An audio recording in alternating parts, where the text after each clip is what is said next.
I'm Lee. I have a degree in architecture, about 10 years experience in the construction field. Today we're doing a designer countertop. We're using almost the same colors as we did in the back counter, but not quite the same, as these will carry out into the dining room. We have our lines drawn as reference marks right along the edge right here.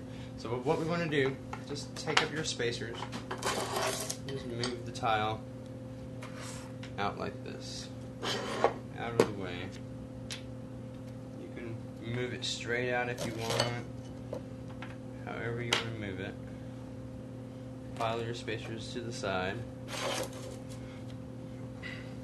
and then you want to take this up and get your grout, it's called mastic, is what it's specifically called. And it's just with your trowel, a notched trowel, just go right up to your reference lines, but don't cover them completely up. And when you first start out, it's going to take a while because you're just slow going to get this first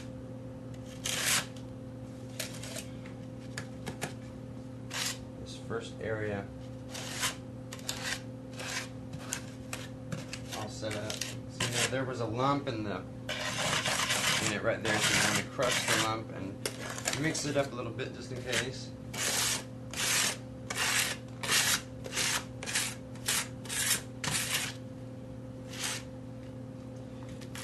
And just remember to go up to your reference lines, but don't cover them up so that you can't see them.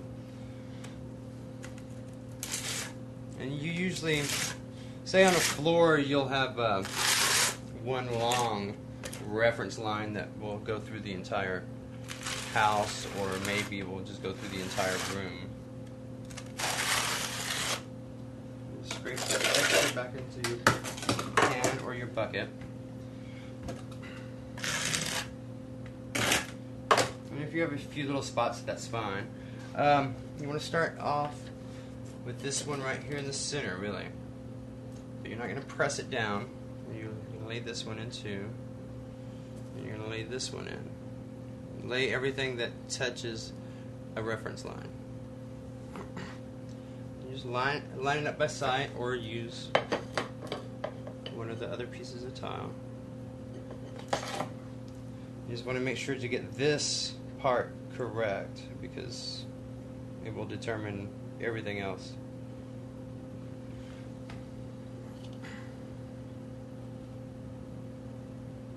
You can see how it's off a little bit here, so just scoot the whole thing this way until, as you can see, the reference line along that side.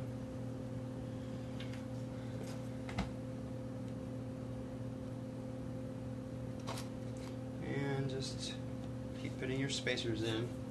And when you get two sides done, that's when you'll put in the center tile. And then once you have all of your pieces in, just going to press it together. Now you will take these spacers out once it dries. And just let that sit up overnight, and that's the way that you would install the starting point of your designer countertop.